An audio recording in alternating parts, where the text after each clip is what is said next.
Haleluya. Tuhan terima kasih buat hari ini. Kerjakan hati kami ya Tuhan. Kami gak mau datang dengan sia-sia, kami mau datang di dalam hadirat Tuhan. Kami mau Engkau membasuh hati kami, mengerjakan hati kami. Ketika kami pulang, kami tahu apa yang harus kami lakukan. Kami tahu step apa di mana kami harus berubah. Bagaimana kami melakukannya. Tuhan tolong kami, sehingga kekristenan kami bukan kekristenan yang stagnasi, tapi kekristenan yang bertumbuh, dinamis, dan pergi mengejar kepada kehendak yang Tuhan inginkan dalam hidup kami. Terima kasih ya Tuhan, kerjakan hati kami hari ini. Terima kasih Tuhan, yang bersemangat, yang antusias, sama-sama katakan amin. Lebih antusias lagi katakan amin. Oke, silahkan duduk Bapak Ibu Saudara sambil katakan ke kanan kirinya, katakan hai tetangga. Oke, senang sekali bisa berjumpa Anda di tempat ini. Saya percaya Gereja Mawar Sharon sedang bertumbuh di mana-mana. Dan setiap kali kami ada di gereja lokal, di regional, kiblat kami juga kami melihat apa yang terjadi di Surabaya, apa yang Anda lakukan, apa yang dilakukan Pastor Philip, visi yang sedang dibangun, hati yang ada di sana, kita berusaha kita masuk dan kita mengadopsi bersama dengan tim, sehingga kita menjadi satu kesatuan kegerakan dimanapun di seluruh wilayah di mana Tuhan mempercayakan setiap kita semua, gitu ya. Jadi bersyukur dengan setiap pertumbuhan yang ada, bersyukur dengan tangan Tuhan yang menyertai kita dan terus membuat kita menjadi semakin kuat, melebar, dan murid-murid Kristus ditambah-tambahkan di tengah-tengah kita. Katakan amin.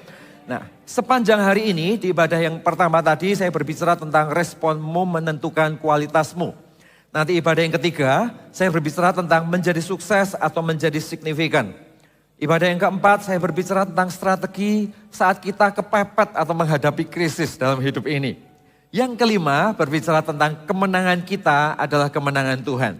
Nah, yang hari ini Bapak Ibu Saudara yang kedua, saya berbicara tentang kualitas hidup saat kita dipercaya untuk punya pengaruh, untuk memimpin, untuk ada dalam posisi tertentu dan mengambil posisi dalam setiap kapasitas yang Tuhan berikan di dalam hidup kita. Sebelumnya mari kita sama-sama kita buka di dalam Daniel pasal yang pertama. Daniel pasal yang pertama ayat yang ke-1 dan 2.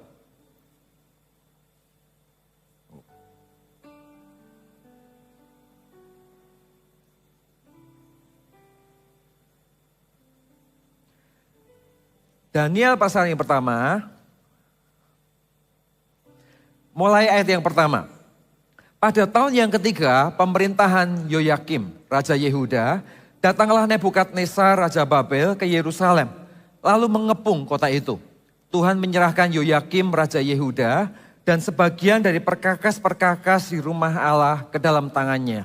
Semuanya itu dibawanya ke tanah Sinear, ke dalam rumah dewanya. Perkakas-perkakas itu dibawanya ke dalam perbendaharaan dewanya.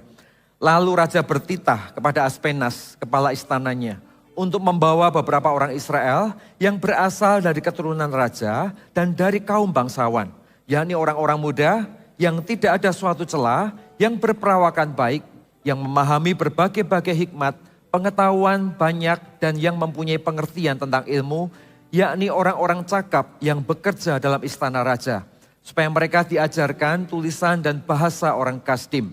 Ayat yang kelima, dan raja menetapkan bagi mereka pelabur setiap hari dari santapan raja, dari anggur yang biasa diminumnya. Mereka harus dididik selama 3 tahun, dan sesudah itu mereka bekerja pada raja. Ayat yang keenam, di sanalah mereka itu ada juga beberapa orang Yehuda, yakni Daniel, Hananya, Misael, dan Asaria. Bapak Ibu Saudara, kitab Daniel adalah kitab yang menarik. Ya, dia menceritakan tentang bagaimana view tentang rencana Allah di masa yang akan datang, tetapi di waktu yang sama mencerminkan di dalam perjanjian lama bagaimana Tuhan bekerja atas Israel pada masa itu, gitu ya. Dan kitab Daniel ini adalah kitab yang Daniel itu adalah sosok pribadi yang hidup bersama dengan 3 pahlawan iman lain di masanya. Ya, kalau kita mengingat seseorang yang namanya Daniel, di sekeliling Daniel itu ada seseorang yang namanya Nabi Yeremia. Ya, saat itu Nabi Yeremia usia 22 tahun dan saat Daniel dibuang umurnya sekitar 13-14 tahun. Jadi selisih mereka kurang lebih sekitar 7-10 tahun, gitu ya. Dan Daniel hidup di dalam lingkungan yang seperti ini. Yang kedua seorang lagi adalah keturunan imam, namanya Yeskiel, yang saat itu usianya adalah 33 tahun. Dan satu orang lagi adalah Raja Yosia. Raja Yosia memerintah Israel pada usia 8 tahun dan dia adalah raja yang usianya muda, tetapi mengenal Tuhan, cinta Tuhan, dan hidup takut akan Tuhan. Sampai satu peristiwa dia melihat Israel mengalami kehidupan yang jauh dari Tuhan, melakukan penyembahan berhala. Dia memutuskan untuk membongkar semua penyembahan berhala di Israel, dibongkar semuanya dan menyuarakan semua orang Israel harus kembali kepada Tuhan. Dan di usianya yang 24 tahun, Raja Yosia menemukan kitab Taurat yang diajarkan oleh Imam Hizkia pada saat itu disuarakan ke seluruh Israel. Dan hari itu Israel mengalami revival yang begitu luar biasa. Terjadi perubahan besar, terjadi pertobatan, bangsa berubah, berhala-berhala ditumbangkan, kecenderungan kepada Allah lain dikembalikan kepada Allah yang benar. Dan yang luar biasa adalah Daniel hidup di masa ini. Jadi Anda bisa membayangkan waktu itu ketika Raja Yosia memimpin, Daniel mungkin masih anak-anak. Ya bagi kita mungkin ya itu seperti sebuah perjalanan yang kita nggak tahu ujungnya Daniel itu seperti apa. Saat itu Daniel juga tidak pernah berpikir bahwa dia akan masuk dalam pembuangan Babel. Dia mungkin juga tidak terpikir bahwa dia adalah salah satu orang yang bersama dengan 3 orang temannya yang akan menjadi sumber pengharapan bagi Israel di masanya. Dia hanya tahu sebagai seorang anak kecil, dia melihat sekelilingnya dan di tengah-tengah kondisi itu ada seorang raja namanya Raja Yosia menyuarakan kebenaran, menjungkir balikkan Baal dan mengembalikan orang-orang untuk datang kepada Tuhan. Jadi kalau Anda membayangkan Daniel ini seperti seorang anak yang lahir di generasinya Raja Yosia. Yang sebetulnya mereka sama-sama muda di masa itu. Jadi itu menjadi masa di mana Tuhan mempersiapkan Daniel dengan tidak terduga. Tahukah hidup kita dengan Tuhan pun juga demikian. Ada banyak area dalam hidup kita nggak bisa melihat 5-10 tahun yang terjadi di depan kita. Tapi seringkali masa-masa jauh sebelumnya adalah masa-masa Tuhan mempersiapkan hidup kita. Tuhan membuat kita menjadi kuat, Tuhan melatih kita pada zona area tertentu. Tuhan melatih respon hati kita, Tuhan mempersiapkan kapasitas yang Tuhan ingin butuhkan di masa yang akan datang. Dan Tuhan siapkan itu sejak awal. Cuman masalahnya waktu Tuhan siapkan itu sejak awal, nggak tentu setiap kita itu melihat dengan respon yang benar. Nggak tentu setiap kita melihat bahwa itu adalah masa di mana Tuhan persiapkan hidup kita. Tapi saat kita merespon dengan benar, kita melihat bagaimana kesempatan demi kesempatan yang Tuhan buka, kita meresponi dengan sikap hati yang benar, maka disitulah pembentukan, kekuatan Tuhan, proses dan bagaimana Tuhan melatih hidup kita akan tumbuh dalam hidup kita. Sehingga ada masanya ketika semuanya itu dibutuhkan, maka di situ akan menjadi kekuatan ilahi dalam kehidupan seseorang, sekaligus di dalam ada penyertaan Tuhan yang Tuhan taruh di sana. Hal yang sama juga terjadi pada seseorang yang namanya Daniel ini. Jadi Anda bisa membayangkan, kadang-kadang kita melihat sisi Danielnya kok muncul tiba-tiba ya, padahal sebetulnya nggak tiba-tiba. Sekian tahun sebelumnya ada 3 orang yang ada di sekelilingnya, yaitu mereka adalah seorang nabi, seorang imam, dan seorang negarawan yang dipakai Tuhan di waktu yang mirip untuk memulihkan pengharapan bagi Israel lewat seorang pemuda yang namanya Daniel. Dan hari itu kalau kita pahami waktu terjadi pembuangan di Babel, Bapak Ibu Saudara, hari itu semua nabi-nabi melawan nubuatan melawan pembuangan di Babel pada saat itu. Semua nabi-nabi berkata nggak mungkin, ini bukan rencana Tuhan, ini bukan kehendak Tuhan. Nggak mungkin bangsa yang dipilih Tuhan akan dibuang dan akan dianiaya oleh bangsa yang tidak dipilih Tuhan. Mereka percaya bahwa mereka adalah bangsa pilihan Tuhan.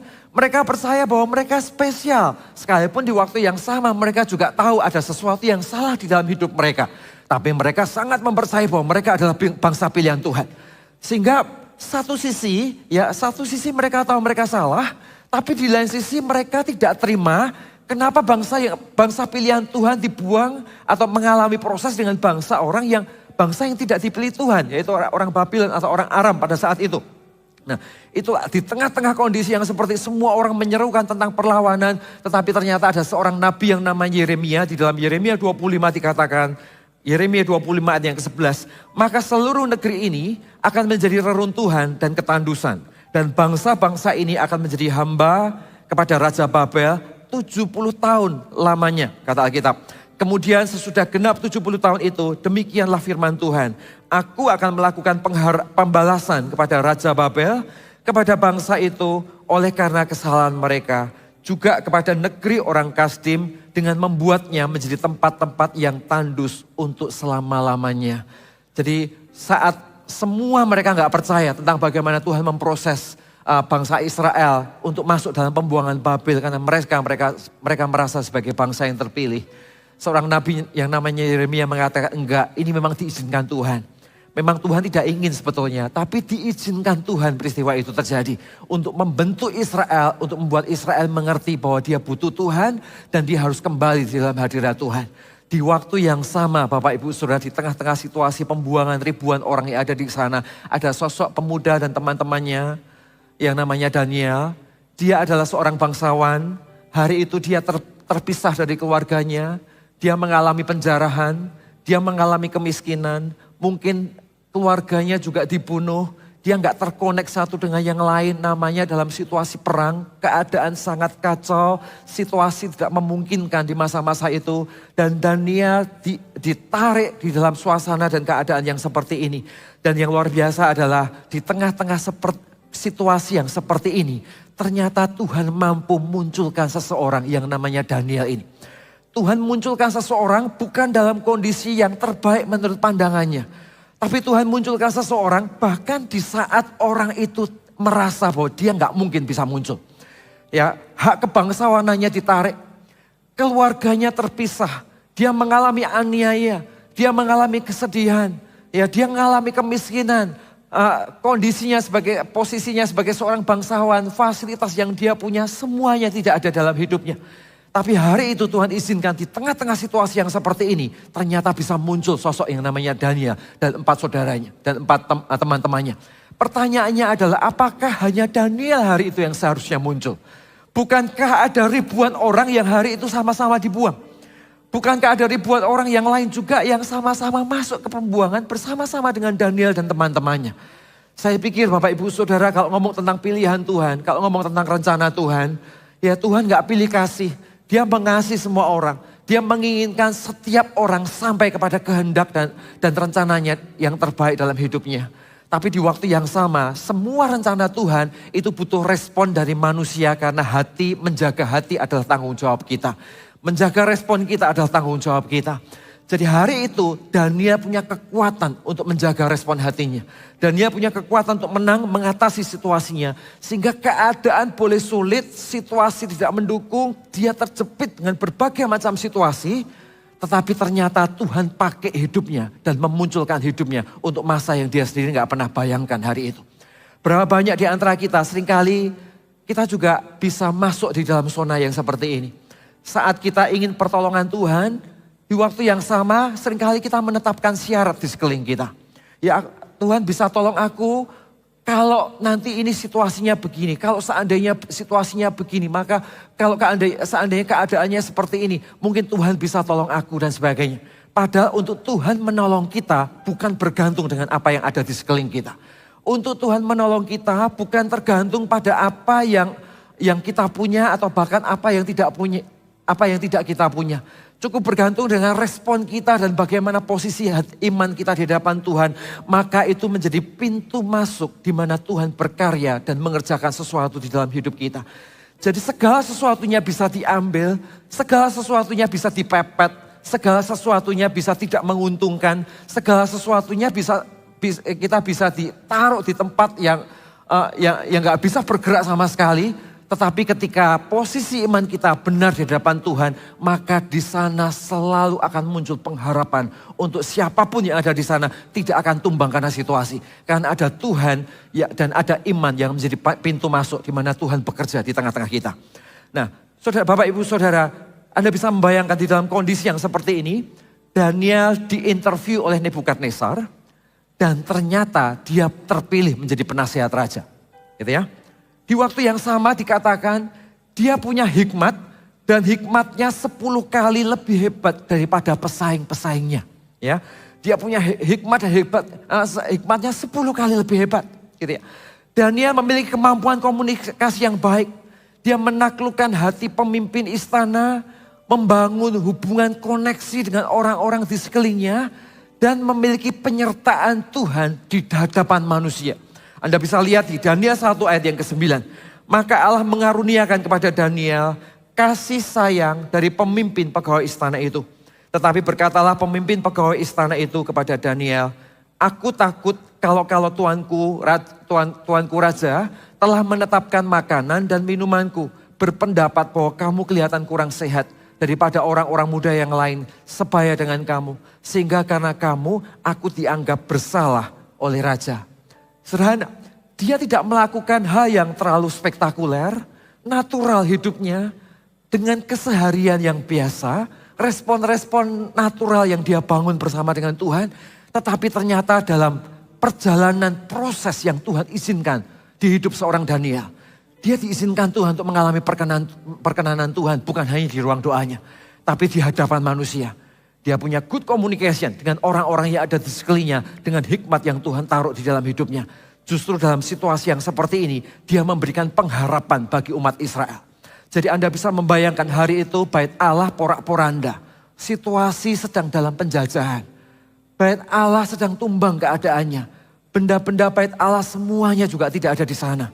Dan Anda tahu Taurat itu disimpan di bait Allah. Taurat adalah simbol kehadiran Allah. Sedangkan bait Allahnya nggak ada, saudara. Jadi hari itu bangsa Israel ketika dia masuk dalam pembuangan, mereka cari Tuhan, mereka menginginkan Tuhan. Dan simbol bait Allah ada, simbol tentang Tuhan ada di bait Allah. Ternyata bait Allahnya juga tidak ada di sana, bait Allahnya tumbang. Jadi hari itu mereka mau cari Tuhan pun, mereka nggak lihat Tuhan. Mereka mau cari pertolongan, simbol pertolongan pun tidak ada dan mereka tidak menemukan itu. Dan di waktu yang sama Tuhan munculkan sosok yang namanya Daniel. Di mana kenapa Tuhan munculkan Daniel? Karena lewat seorang Daniel, Tuhan lagi ngomong kepada Israel bahwa di tengah-tengah mungkin disiplin yang sedang terjadi hari itu, Tuhan tidak meninggalkan Israel. Di tengah-tengah situasi yang mungkin tidak mudah hari itu, tetapi Tuhan tidak meninggalkan mereka.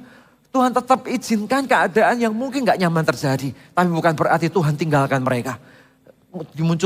Dimunculkan dengan figur seorang Daniel menjadi lambang pengharapan buat Israel di masa di mana dia hidup dan memerintah di masanya. Pertanyaannya Bapak Ibu Saudara adalah, apa sih yang membuat Daniel ini spesial? Apa yang membuat Daniel ini dia natural, dia berjalan seperti anak Tuhan ordinary biasa, tapi ada sesuatu yang extraordinary yang ada di dalam hatinya yang tercermin di dalam setiap langkah dan keputusan-keputusan yang dia buat di dalam hidupnya. Dan akhirnya waktu dia mengambil posisi, waktu Tuhan kasih kepercayaan sebagai seorang pemimpin, waktu Tuhan kasih kepercayaan untuk dia ambil posisi pada sebuah kapasitas tertentu yang Tuhan percayakan di dalam hidupnya, dia juga bukan melakukan hal yang spektakuler, dia mengambil keputusan-keputusan yang sederhana, tapi keputusan-keputusan yang sederhana yang sehari-hari itu disertai oleh Tuhan dan dihormati oleh manusia. Dan di dalam keputusannya ada penyertaan Tuhan yang heran di dalam hidupnya. Nah hari ini kita belajar sesuatu dengan seseorang yang namanya Daniel ini. Ya, setiap kita punya ruang tertentu, Bapak Ibu Saudara. Setiap kita tentunya kita punya sebuah posisi tertentu untuk punya pengaruh terhadap sebuah kawasan yang Tuhan percayakan dalam hidup kita. Seorang ayah ambil posisi untuk anggota keluarganya. Seorang CG leader ambil posisi untuk pengembalaan di dalam anggota CG-nya. Benar ya? Di tengah-tengah teman-teman sebagai komunitas, paling tidak dia ambil posisi untuk menjadi berkat buat orang-orang yang ada di sekelilingnya. Di tengah-tengah pekerjaannya pun juga sama, ketika kita bekerja dan dengan tanggung jawab yang Tuhan percayakan di dalam hidup kita, kita juga ambil posisi di sana untuk bekerja dengan baik dan menjadi berkat atas setiap apa yang Tuhan percayakan di dalam kehidupan kita. Nah hari ini hal yang sama juga terjadi dengan seseorang yang namanya Daniel. Ya, tetapi hari itu Daniel memimpin dalam kondisi yang di mana Israel sedang mengalami krisis. Memimpin bukan dari apa yang hebat yang dia punya, yang ada, yang sudah tersedia. Tetapi dia memimpin bahkan dari nothing, dari kondisi kepepet, dari seorang bangsawan yang tidak bisa memanfaatkan fasilitasnya, dari seorang tuan rumah yang menjadi penjajah, ternyata di situ dipilih Tuhan, diangkat Tuhan untuk memimpin dan membawa pengaruh atas setiap kesempatan yang Tuhan percayakan di dalam hidupnya. Dan yang luar biasa, hal yang dilakukan sebetulnya sangat sederhana. Sesuatu yang sederhana, sehari-hari, tetapi dampaknya luar biasa di dalam keputusan-keputusan yang dia buat. Kita buka di dalam Daniel 1 ayat yang keempat.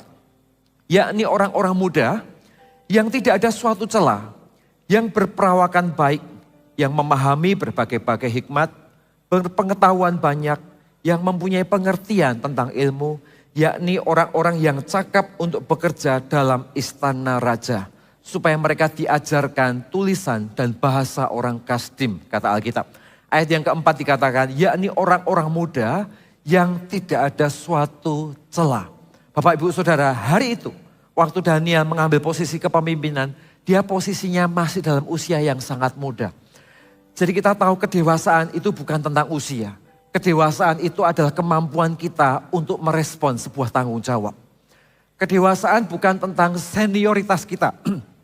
Pada sebuah ruang tertentu atau organisasi tertentu atau posisi tertentu bahkan di tengah-tengah rumah tangga. Ya, orang bisa punya posisi tertentu di tengah-tengah rumah tangganya, tapi sifatnya juga tetap seperti anak-anak. Bisa, Bapak Ibu Saudara. Orang yang secara usia seharusnya sudah jauh lebih dewasa dari usia kita, tetapi ternyata keputusan-keputusannya sama seperti orang-orang yang jauh di bawah usianya. Bisa, karena kedewasaan bukan tentang usia.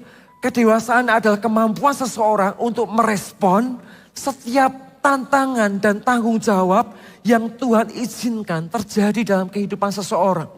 Dan waktu Daniel memulai sesuatu, dia ada di usia yang sangat muda. Usianya hari itu katakanlah sekitar 12-14 tahun. Dia memulai integritas hidup bersamaannya bersama dengan Tuhan.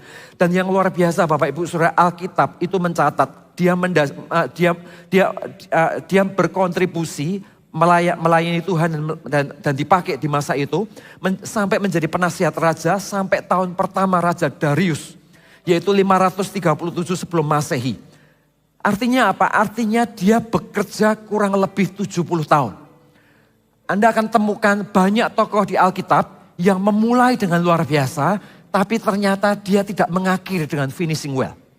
Ya, Anda temukan seseorang, katakanlah seseorang yang namanya Simpson. Dia memulai dengan begitu luar biasa. Ya, tapi terakhir ternyata dia nggak penuh finishing well. Menyelesaikan dengan semuanya dengan baik hari itu. Saul memulai juga dengan pilihan Tuhan. Memulai dengan pengurapan Tuhan di dalam hidupnya. Tapi dalam prosesnya ternyata nggak panjang dan tidak menyelesaikan sampai finish. Nah, ada satu tokoh yang menarik di Alkitab yang namanya Daniel. Dia memulai dari muda, Bapak Ibu Saudara. Dari muda dia punya respon-respon kedewasaan bersama dengan Tuhan. Dan dia ternyata sampai dia terus berusia dari generasi demi generasi.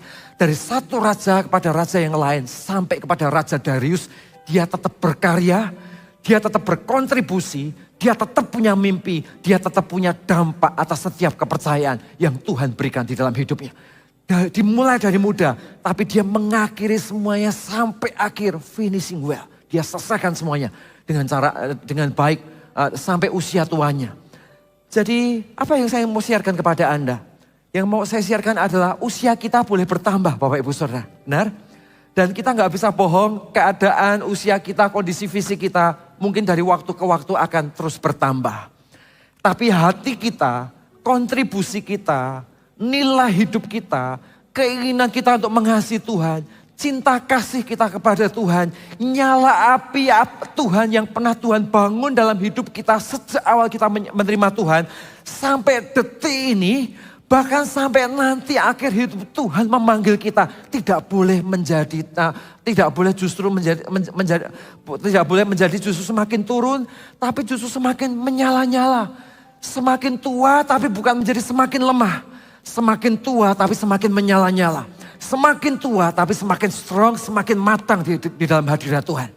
Dan itulah yang dibangun oleh seseorang yang namanya Daniel. Dia memulai dari muda dan di dalam masa mudanya mungkin dia juga belajar hari itu. Di dalam masa di mana dia juga mungkin Dia punya integritas, dia bangun hidupnya, dia dipersiapkan, tapi mungkin dia juga belum sematang di usianya, di usia tertentu di masa-masa pemerintahan raja-raja berikutnya. Tetapi hari itu dia memulai sesuatu yang benar.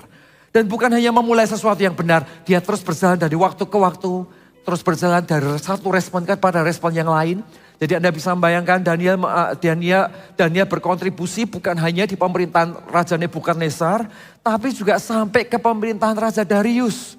Ya, pemerintahan orang yang berbeda. Tapi di sana dia tidak pernah berhenti berbuah-buah. Saudara, satu spirit yang sejak awal ditaruh di dalam hatinya. Ya, ketika Tuhan memanggilnya muda, dengan spirit mudanya melayani Tuhan. Dengan spirit nyala api yang melayani Tuhan. Sampai suatu hari dia menjadi tua, nyala api yang sama, spirit yang sama, kasih yang sama, hati yang sama. Terus menyala dalam hidupnya sampai hari tuanya. Orang-orang begini tidak akan pernah berhenti untuk berbuah. Dia semakin tua, fisik mungkin bisa semakin menurun. Tapi buahnya akan semakin lebat dan semakin menyala-nyala di dalam Tuhan. Katakan amin. Ya, salah satu kuncinya apa? Salah satu kuncinya adalah karena dia memelihara visi yang Tuhan taruh dalam hidupnya. Dia tahu untuk apa dia hidup di masanya. Dia tahu bagaimana Tuhan memanggil. Bagaimana kenapa dia hidup di masa itu. Dan bagaimana dia memperlakukan Tuhan di masa di mana Tuhan memanggilnya. Salah satu kekuatan daripada Daniel dan kawan-kawannya ini kan satu sebetulnya. Yaitu iman walaupun. Betul ya, Anda sering mendengar kalimat ini. Iman walaupun. Daniel dan kawan-kawannya. Jadi dia mengikut Tuhan bukan karena apa yang dia dapat atau situasi yang menguntungkan yang dia bisa tangkap dari situasi itu untuk mengikut Tuhan. Tetapi dia mengikut Tuhan karena sesuatu yang benar, yang dia pilih, yang dia hidupi dengan semua resiko proses yang Tuhan izinkan untuk terjadi di sana. Sehingga hidupnya dengan Tuhan bukan bergantung tentang apa yang terjadi yang ada di luar sekelilingnya. Tetapi sebagai keputusan pribadinya dengan Tuhan. Dan bagaimana dia memposisikan hidupnya ketika kesempatan untuk hidup diberikan di dalam hidupnya. Lawannya iman walaupun itu apa sih? Lawannya iman walaupun adalah iman hanya jika. Gitu ya. Jadi dia akan, saya nanti akan ikut Tuhan. Nanti kalau saya sudah punya waktu. Saya nanti akan lebih melayani Tuhan. Nanti kalau anak saya sudah begini, saya akan lebih lakukan ini kalau saudara saya sudah begini. Saya akan ikut Tuhan sungguh-sungguh, saya akan ke gereja nanti kalau kanker saya sudah disembuhkan. Dan sebagainya. Dan saat semuanya itu katakanlah seandainya sudah diberikan pun, kita akan selalu punya sederetan alasan yang lain. Untuk berkata aku masih punya ini, punya itu. Untuk aku ikut Tuhan, untuk aku melayani Tuhan. Untuk aku melakukan sesuatu bersama dengan Tuhan. Karena pada dasarnya bukan tentang alasan atau keadaan di sekeliling kita. Karena pada dasarnya adalah kita sendiri sudah punya kotak standar. Aku akan ikut Tuhan, dengan Tuhan harus punya parameter A, B, C di dalam hidupku. Sehingga dia melihat apa yang Tuhan bisa kerjakan, apa yang bisa Tuhan perbuat, standar berkat seperti apa yang Tuhan akan berikan di dalam hidupku, maka disitulah aku akan memulai perjalanan hidupku dengan Tuhan. Saudara, orang-orang seperti ini pada akhirnya tidak akan pernah ikut Tuhan. Walaupun di dalam sebuah situasi 1-2 kali dia berkata dia akan ikut Tuhan. Tetapi jauh di dalam kedalaman hatinya, penuh dengan syarat, penuh dengan berbagai macam hal yang membuat dirinya tidak bisa melihat Tuhan dari kacamata bahwa kita ini adalah milik Kristus. Dia melihat Tuhan sekedar dari kacamata apa yang Tuhan bisa berikan di dalam hidupnya. Ini adalah iman hanya jika. Hari ini Daniel tidak hidup di masa itu. Waktu dia muda, dalam kondisi terdesak, hak-haknya semua diambil, dia terdesak, dia dalam kondisi hidup sebagai seorang penjajah, dia tetap berkata, tetap Tuhan adalah Allahku. Dan dengan hati yang seperti ini, dia tetap berkarya di masanya. Visi itu tidak pernah mati. Seseorang mau dianiaya seperti apapun, mengalami kondisi seberat apapun, sejauh visi hidupnya tidak pernah mati, maka tidak ada satupun yang bisa menghentikan dia.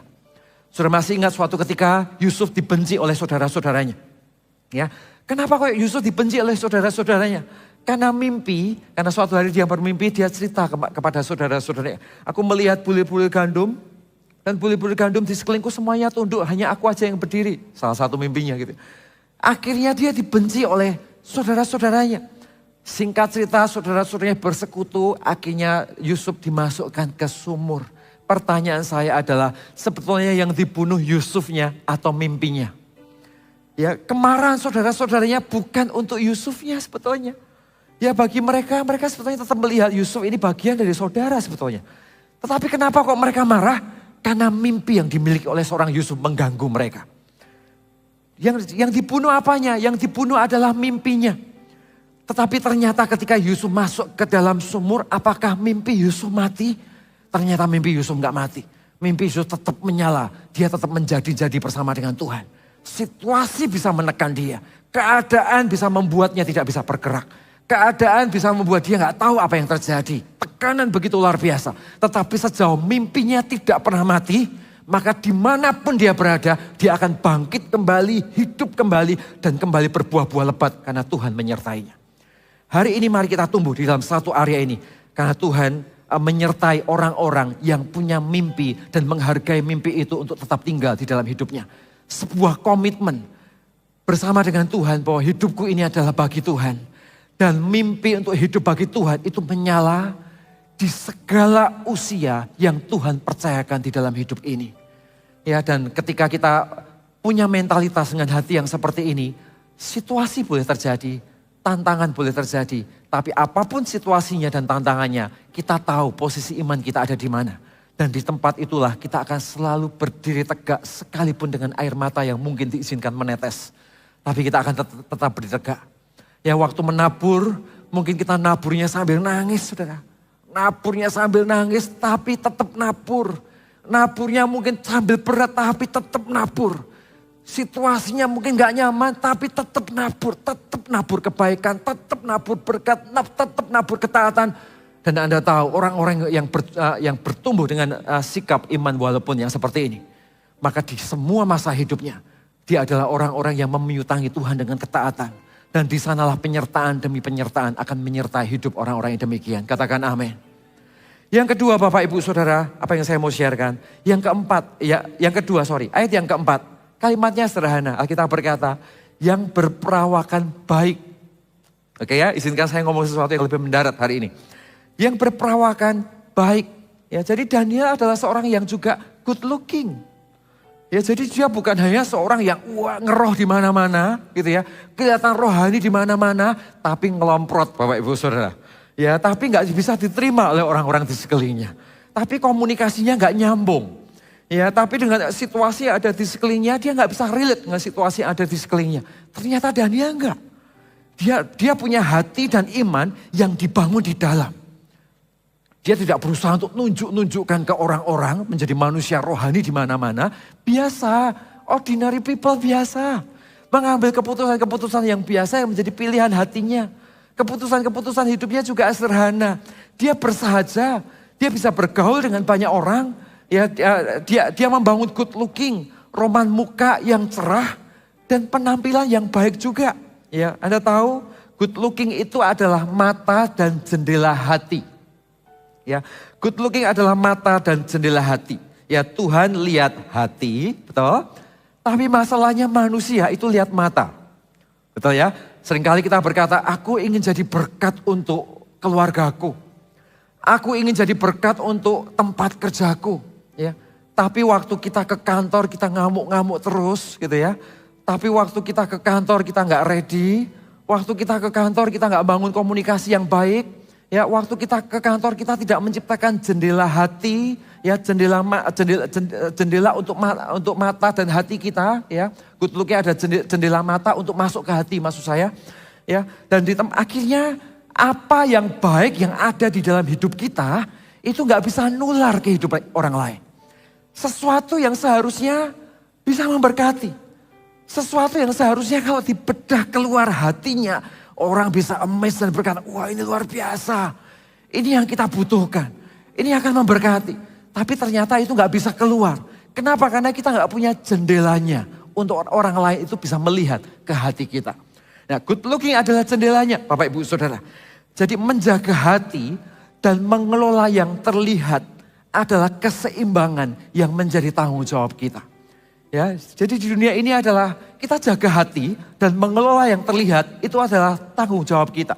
Saudara masih ingat suatu ketika Tuhan Yesus marah kepada orang Farisi dan ahli Taurat waktu hari Sabat, ya sengaja mereka mencari kesalahan Tuhan karena ada satu orang yang tangannya tidak bisa bergerak gitu ya kurang lebih.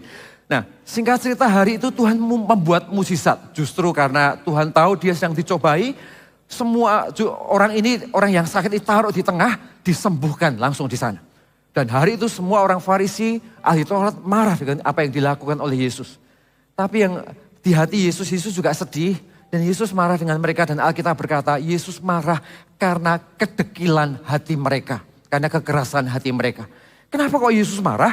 Sederhana. Karena kalau ngomong tentang menjaga hati itu bukan tanggung jawab Tuhan.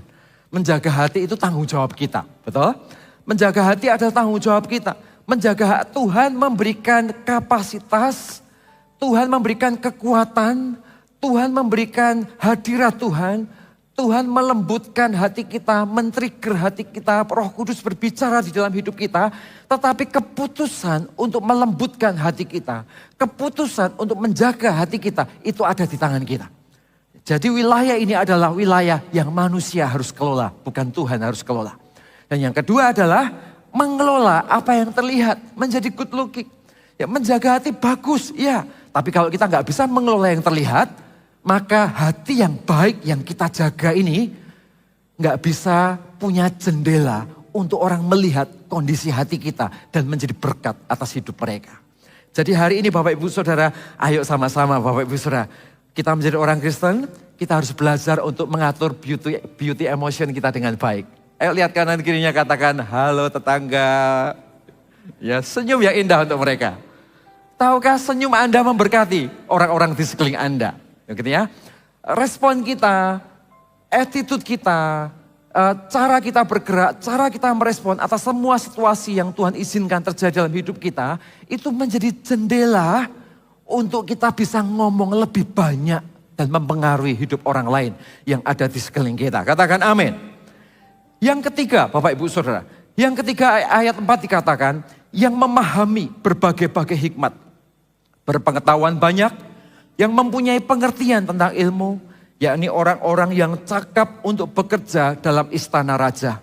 Supaya mereka diajarkan, katakan bersama saya, diajarkan. Tulisan dan bahasa orang Kasdim. Kita lompat ayat yang ke-17. Kepada keempat orang muda itu, Allah memberikan pengetahuan, katakan Allah memberikan. Memberikan pengetahuan dan kepandaian tentang berbagai-bagai tulisan dan hikmat. Sedang Daniel juga mempunyai pengertian tentang berbagai-bagai penglihatan dan mimpi. Lihat ayat yang keempat dikatakan mereka diajarkan. Jadi ada ilmu yang diajarkan kepada mereka. Ayat yang ke-17 dikatakan Allah memberikan berbagai hikmat dan pengajaran. Jadi kita perlu tahu bahwa pertumbuhan hidup kita itu selalu dua sisi. Ada waktu di mana kita memang harus belajar. Ada waktu di mana kita perlu belajar untuk untuk kita memperbaiki kapasitas kita. Untuk kita mengelola hidup kita. Untuk kita memanage keuangan kita. Untuk kita mengelola komunikasi kita dengan pasangan kita. Untuk kita mengelola apa yang Tuhan percayakan di tangan kita. Apapun itu. Entah di dalam relationship atau pekerjaan yang Tuhan percayakan dalam hidup kita. Tapi di waktu yang sama, tahukah langkah ketaatan kita, respon hati kita, kondisi iman kita juga membuat Tuhan mengaruniakan hikmat dan pengajaran itu di dalam kehidupan kita. Ya kita tahu ya bedanya ilmu dan hikmat. Ilmu itu adalah sesuatu yang didapat karena hasil belajar. Ya jadi karena kita sekolah, kita benar-benar eksak gitu ya. Kita sekolah, kita belajar sesuatu. Kita belajar ilmu pengetahuan yang memang itu adalah ilmu pengetahuan yang kita pelajari. Ya bukan berarti itu gak berguna, tetap itu akan berguna, itu menciptakan sebuah konsep di dalam hidup kita. Dan itu melatih kita tahu tentang banyak hal. Tapi dengan kita tahu saja tentang ilmu pengetahuan, ternyata tidak membuat kita diberkati. Dengan kita tahu tentang banyak ilmu pengetahuan yang kita punya, tidak menjamin bahwa ternyata hidup kita disertai Tuhan. Ternyata tidak, sekalipun ilmu kita tinggi. Sekalipun pendidikan kita tinggi sekali, nggak tentu Tuhan sertai kita. Tapi bukan berarti kita nggak perlu belajar. Kita tetap harus belajar. Kita tetap harus kembangkan diri kita di usia manapun. Ya, ada orang-orang yang hari ini sedang sekolah formal, di sekolah kita, di formal kita. Tapi ada orang-orang yang mungkin bukan lagi sekolah formal, tapi Anda terus akan sekolah ilmu-ilmu baru tentang banyak area yang harus Anda pilih di dalam pekerjaan, relationship, atau banyak area di dalam kehidupan kita. Apalagi di masa disruption seperti ini, ada banyak perubahan yang terjadi dalam bisnis kita, pola pikir orang, cara pandang orang, marketing system, dan semua yang ada di sekitar kita, semuanya mengalami perubahan. Ya bahkan aplikasi-aplikasi aja ada banyak hal yang kita semua nggak ngerti hari ini. Tiba-tiba anak-anak remaja semuanya sudah muncul dengan aplikasi-aplikasi yang baru yang ada di sekeliling kita. Nggak mungkin kita nggak berhenti belajar. Ya kita tetap harus belajar sampai kapanpun.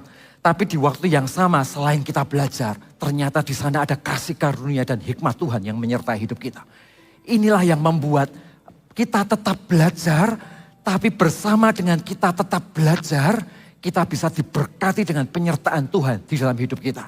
Hikmat itu apa sih? Hikmat itu seperti Sophia bahasa aslinya. Sophia itu pengertian atas sebuah situasi akibat relationship kita dengan Tuhan. Ya, jadi pengertian Tuhan atas sebuah situasi, pengertian atas sebuah situasi yang dilihat dari sudut pandang Tuhan. Itu hikmat. Dan itu nggak ditemukan di sekolah. Orang bisa punya banyak pelajaran macam-macam, ternyata waktu melangkah pelajarannya nggak ketemu semua itu semester 1 sampai semester 7 nggak keluar semua di situ, itu kan? Ternyata kita butuh hikmat, dan hikmat itu adalah karunia Tuhan yang Tuhan taruh dalam hidup kita untuk membaca sebuah situasi bukan hanya dari kacamata ilmu kita, tapi dari kacamata sudut pandang kerajaan Tuhan. Dan inilah yang membuat perkenanan Tuhan itu ada dalam hidup kita.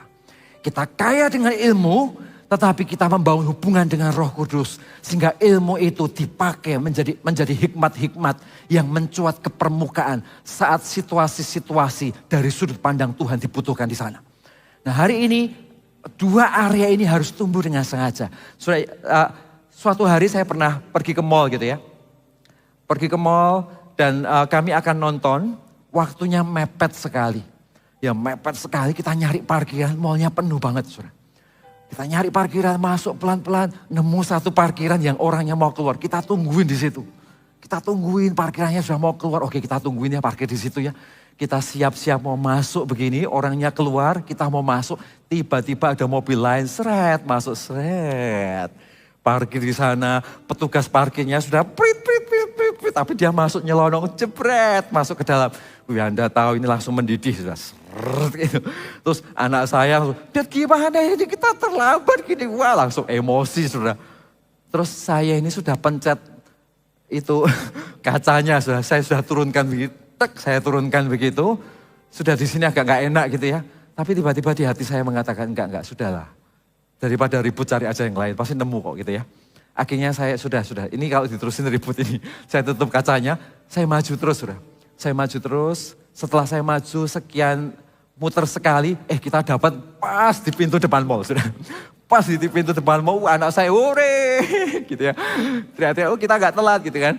Nah saudara itu hikmat, sesuatu yang sederhana bukan? Tapi tahukah Tuhan itu menolong kita lewat hal-hal yang tidak terduga yang ada di sekeliling kita. Berapa waktu yang lalu ada seorang jemaat kami yang tiba-tiba lagi ibadah di hari Minggu, dikabarin dari kota lain bahwa anaknya kecelakaan.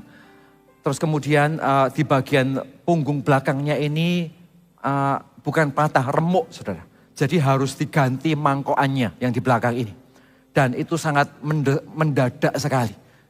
Rumah sakit mengatakan ini harus dikeluarkan biaya dulu kurang lebih sekian ratus juta. Dan dia posisinya ada di Manado. Ya seorang yang sudah berusia di atas 50 tahun lebih gitu ya. Dia mikir aduh apa yang harus dilakukan. Dia telepon saya dan nangis, "Pak Thomas apa yang harus saya lakukan? Saya bingung."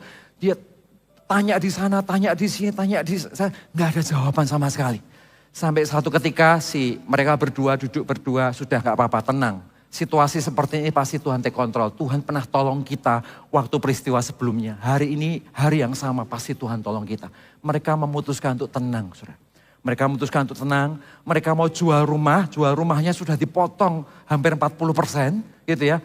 Sudah dijual-jual, nggak ada yang laku, nggak laku juga. Ya, padahal sebelumnya rumah itu sudah ditawar nggak dikasih. Tapi waktu itu akan dijual, ternyata nggak laku-laku, situasinya nggak sesuai dengan keadaan.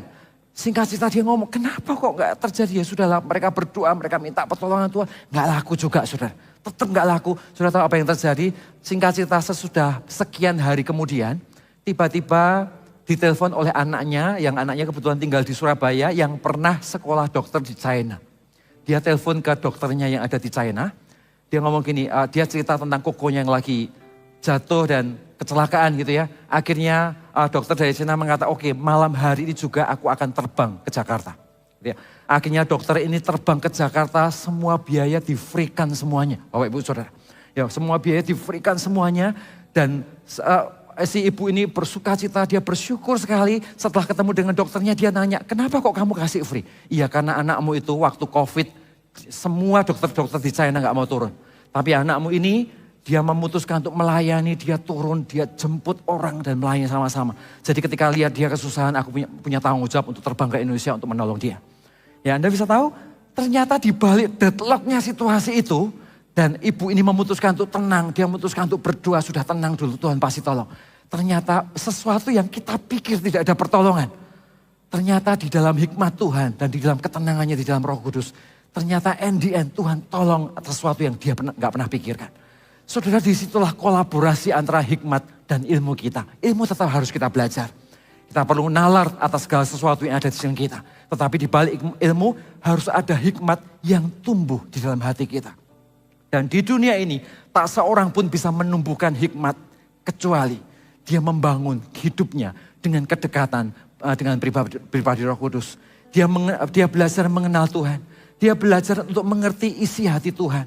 Dia melihat Alkitab bukan hanya tentang boleh atau enggak boleh. Tetapi melihat Tuhan dari sisi apa yang Tuhan inginkan untuk aku hari ini. Apa yang Tuhan inginkan untuk situasi yang sedang kuhadapi ini. Jadi bukan sekedar tentang boleh enggak boleh. Ya, bukan tentang 10 perintah Allah harus dilakukan atau tidak dilakukan. Seseorang yang semakin dewasa dengan Tuhan, hidupnya dengan Tuhan bukan tentang menolak dosa. Tapi tentang bagaimana dia bertumbuh menyenangkan Tuhan atas kesempatan di mana dia, kesempatan hidup yang Tuhan berikan di dalam hidupnya. Dan disitulah hubungan pengenalannya akan Tuhan akan melahirkan ketajaman dan hikmatnya bersama dengan dia. Katakan amin Bapak Ibu Saudara. Ayat yang ke-8. Dan ia berketetapan untuk tidak menajiskan dirinya dengan santapan raja dan dengan anggur yang biasa diminum raja. Dimintanyalah kepada pemimpin pegawai istana itu supaya ia tidak usah menajiskan dirinya. Sudah tahu kekuatan seorang Daniel dalam kepemimpinannya ada satu yang menarik. Yaitu dia di hatinya itu punya conviction. Ada sebuah keyakinan di dalam pengalaman, experience dan perjalanan hidupnya bersama dengan Tuhan. Ya, iman dan pertumbuhan di dalam area ini dia bertumbuh dengan matang. Dia kenal betul siapa Tuhannya. Saat dia kenal betul siapa Tuhannya, ada conviction, sebuah keyakinan yang tak pernah tergantikan. Kondisinya bisa kepepet, terjepit dalam kondisi tertentu, tapi tetap dia bisa tenang, melihat sebuah situasi dan dia melihat di tengah-tengah kondisi yang terjepit itu, dia melihat satu dot yang menjadi harapan dan ketika dia mempercayai, maka di situ dia akan melihat bagaimana Tuhan menyertai. Area ini susah untuk diajarkan Bapak Ibu Saudara, tapi ini adalah area di mana yang lahir karena hubungan kita dengan Tuhan. Karena itu yang saya mau katakan adalah pengenalan kita akan Tuhan itu pengenalan yang bertumbuh. Kita ini bukan hanya mengenal akan Tuhan, menyembah Tuhan, tapi setelah itu ya sudah hari-hari hidup kita sama seperti biasanya dari tahun ke tahun. Gak mungkin. Kalau kita menyembah Tuhan, kita mengenal Tuhan, kita belajar mengerti isi hati Tuhan. Berjalan dengan waktu, kita ini makin kemari, kita ini semakin mengerti apa sih yang jadi keinginan Tuhan. Atas situasi-situasi yang terjadi dalam hidup kita. Bayangin ya suami istri ketika ada tamu datang, si suami duduk di ruang tamu, mungkin suaminya gerak-gerakan kode tertentu yang tidak tak seorang pun tahu, tapi istrinya langsung paham, masuk ke dapur, ambil teh dan taruh di atas meja. Tak ada komunikasi, tidak terjadi apa-apa, tapi tiba-tiba teh muncul di meja. Lahirnya dari mana? Lahirnya karena pengenalan. Karena bertahun-tahun hidup bersama, akhirnya lahir pengenalan. Dari pengenalan itulah lahirnya yang namanya conviction. Ya jadi suami ini dia nggak perlu ngomong, tapi dia punya keyakinan di hatinya. Istriku sebentar lagi pasti akan ambil teh dengan sendirinya. Dan itu conviction. Itu muncul karena hubungan pribadi kita dengan Tuhan. Itu muncul karena kita sengaja memprioritaskan dan meletakkan Tuhan di tempat yang benar di dalam perjalanan hidup kita bersama dengan Tuhan. Saya berkali-kali mengalami proses ini, Bapak Ibu Saudara, dan saya belajar dari hal yang kecil sampai hal yang lebih besar, sampai akhirnya lebih berani mengambil resiko-resiko iman yang Tuhan percayakan di dalam hidup kita. Pastor Philip sering mengatakan, iman itu sama dengan risk. Betul? Iman itu pasti ada resikonya. Ya tetapi resiko iman itu bukan resiko yang ngawur, main tabrak. Resiko iman itu diambil karena proses dan hubungan pengenalan kita akan Tuhan. Iman memang kecil mulainya. Tetapi akhir dari iman bukan iman yang kecil. Akhir dari iman tetap dia akan jadi pohon yang lebat, yang besar, yang punya pengaruh dan conviction yang kuat atas hidup orang itu. Mulainya benihnya memang kecil, tapi benih yang kecil ini harus dipupuk dalam pengenalan. Benih yang kecil ini harus sengaja dibangun sampai dia lahir menjadi pohon yang berbuah lebat atas hidup seseorang. Nah, suatu ketika ya, waktu saya memulai sebuah perintisan, kami perintisannya ada di kota-kota yang geografisnya sedikit berbeda dari wilayah Indonesia bagian barat. Jadi wilayah kami ini di Maluku, Papua, dan Sulawesi. Jadi hidup saya dari perahu, dari kapal ke kapal gitu ya. Dari satu pulau ke pulau yang lain. Ya suatu hari saya pernah naik kapal, hanya 2 jam Bapak Ibu Saudara. Hanya 2 jam ombaknya goyang-goyang. Sampai yang biasa naik kapal itu teriak-teriak Tuhan Yesus gitu. Saudara. Bayangin yang biasa naik kapal aja begitu, apalagi saya gitu kan. Jadi hari itu saya juga tegang. Itu Matius, Markus, Lukas, Yohanes hilang semua hari itu. Yang saya tahu saya pegangan di tiang kapalnya itu.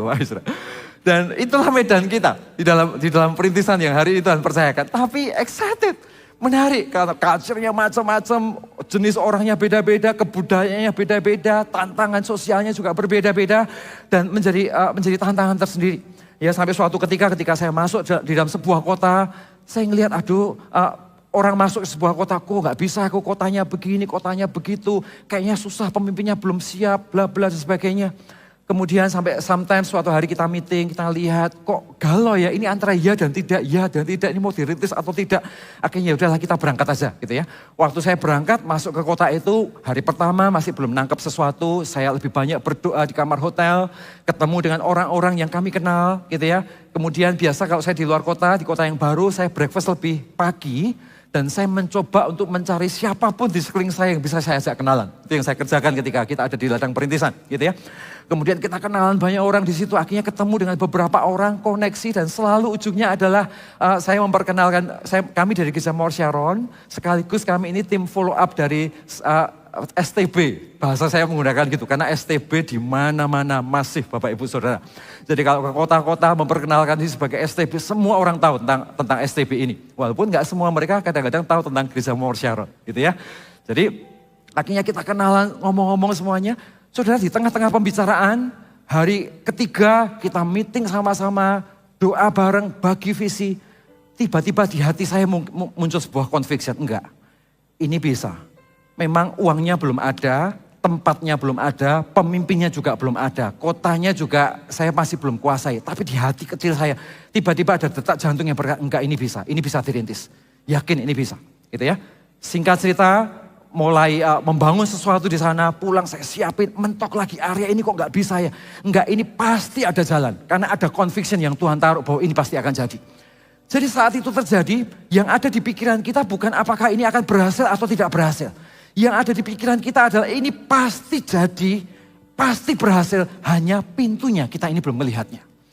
Sehingga yang kita kumpulkan tim, ayo kita doa bareng-bareng ya, area ini belum ketemu jalan keluar. Kita doa bareng, nyembah Tuhan, sekian hari masih gak ketemu, sampai satu titik tertentu terjadi miracle lah, terjadi ide yang gak pernah terduga lah, terjadi hal-hal yang sebetulnya solusi-solusi kecil yang gak terpikirkan hari itu. Dan breakthrough satu kota lagi, kasih tepuk tangan Tuhan kita.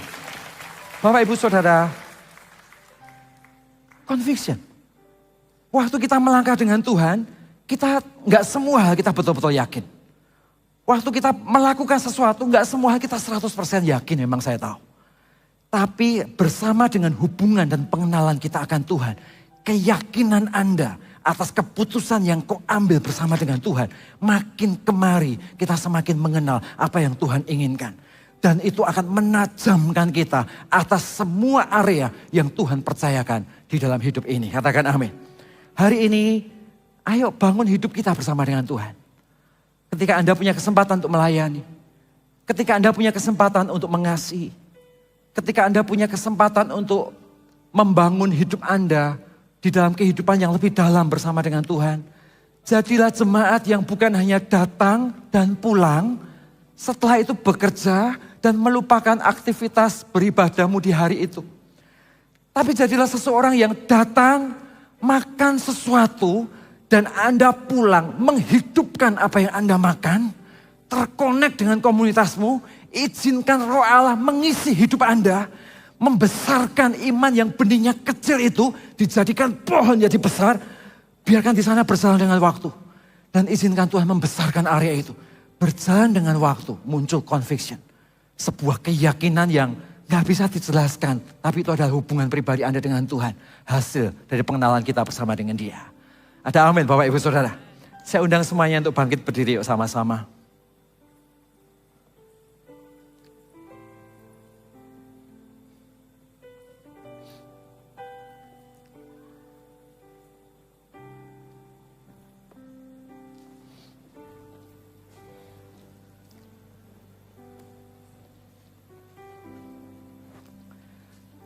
Sudah berkati hari ini, amin.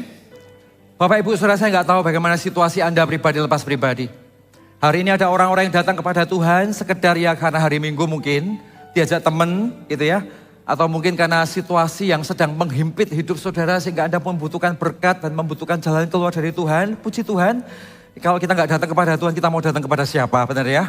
Tapi lebih daripada itu saya ingin mengajak saudara ada berkat yang jauh lebih luar biasa. Dari sekedar Anda mengenal Tuhan karena apa yang Dia bisa perbuat dalam hidup kita. Tapi ada berkat ketaatan, ada berkat di balik kasih kita di hadapan Tuhan. Ada berkat tersembunyi di balik pengenalan kita akan Tuhan. Akan melahirkan banyak area yang akan membuat penyertaan Tuhan itu bukan hanya di ruang doa yang kita rasakan. Tapi penyertaan Tuhan itu ada di ruang keputusan demi keputusan yang kita buat sehari-hari dalam hidup kita. Dan ternyata keputusan itu bersama dengan conviction hati kita bersama dengan Tuhan disertai di dalam anugerahnya. Mari sembah Tuhan, mari tutup mata kita di hadapan Tuhan. Ku berikan semua yang berharga, semua yang mulia, semua yang terbaik dari hidupku. Hanyalah bagimu, hanyalah untukmu, hanyalah bagi kemuliaanmu. Ku berikan semua yang terbaik, semua yang terlihat, semua yang terbaik dari hidupku. Hanyalah bagimu, hanyalah untukmu, hanyalah bagi kemuliaan. Katakan sekali lagi, ku berikan semua yang berharga, semua yang mulia, semua yang terbaik dari hidupku. Hanyalah untukmu, hanyalah untukmu, hanyalah bagi kemuliaanmu. Haleluya, haleluya, haleluya. Syarala manera la syandara la patakandara la manera la syakara la mo. Gimanera la para la syandara la patakara la seke. Haleluya, haleluya Tuhan. Haleluya.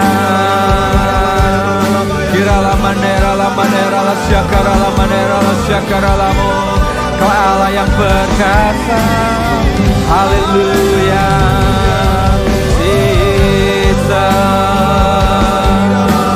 Haleluya Tuhan. Haleluya Tuhan. Haleluya. Tuhan, kerjakan hati kami ya Tuhan. Buat kami menjadi pribadi yang kenal Tuhan secara pribadi. Bukan kenal karena rutinitas, bukan kenal karena liturgi agama, bukan kenal karena legalistik kami dalam pengenalan Tuhan, tapi pengenalan pribadi yang punya experience kami bersama dengan Tuhan. Oh sungguh Tuhan, biarkan kami melakukan tindakan-tindakan yang biasa, tapi di sana ada hati Tuhan, di sana ada kedekatan dalam hadirat Tuhan. Sesuatu yang biasa ini dibuat menjadi tajam atas setiap area yang harus kami putuskan bersama dengan Tuhan atas setiap situasi yang Tuhan percayakan. Kerjakan hati kami ya Tuhan, buat kami mengalami kemenangan di dalam Dia. Oh Tuhan Yesus, kerinduan hatiku, mutiara tak ternilai harta milikku, keindahan-Mu memancarkan dunia. Oke, masih bingung. Di mataku Engkau termulia. Oh Tuhan Yesus, kerinduan hatiku, mutiara tak ternilai harta milikku, keindahan-Mu memudarkan dunia. Di mataku